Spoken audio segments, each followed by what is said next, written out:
So today guys, ang ituturo ko sa inyo is hard coding issues. Ito yung kasunod ng insecure logging. Sa hard coding issues naman, ang vulnerability nito is nakakita ka ng mga source code sa application file mismo sa way ng pag-reverse engineer mo ng application.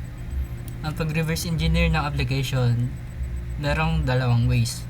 Ang isa is APK tool, yung isa naman is bytecode viewer.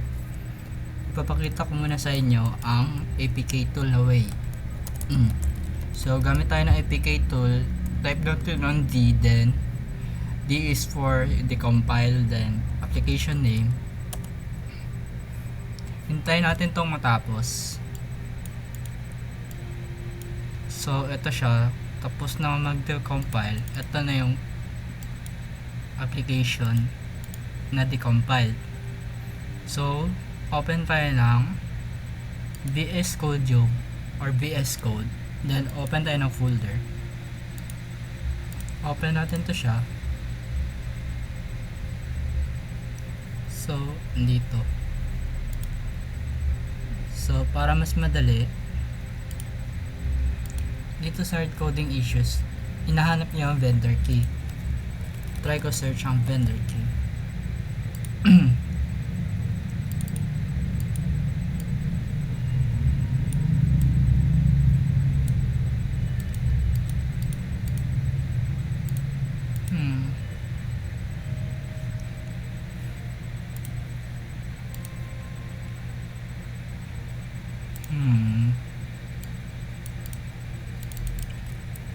Try natin search for secret key. So ito siya yung secret key niya.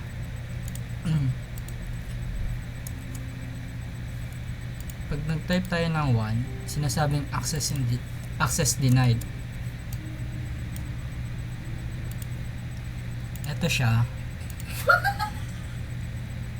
See you on the other side na, so ibig sabihin access granted na to siya.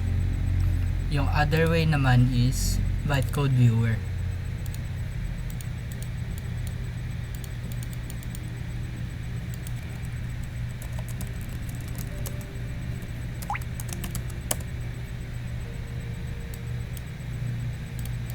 Drop natin to siya dito.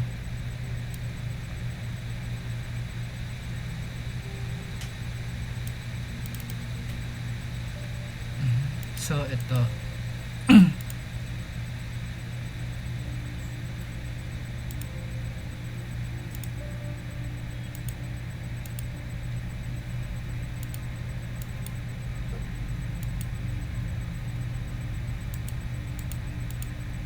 So mas uniform siya o unified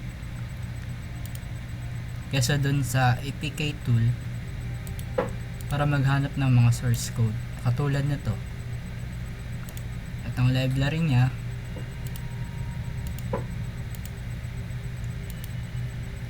Ito, nakikita nyo yung mismong code niya. Then itong decoded sources naman,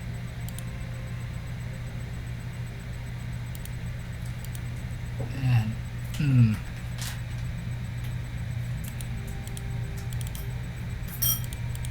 Try natin i-search tong string na to.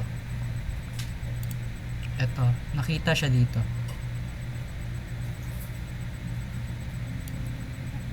Ito yung code. Ang sinasabi dito, if yung vendor secret key ang in-enter mo, ibig sabihin access granted. If iba naman ang in-enter mo is access denied ka.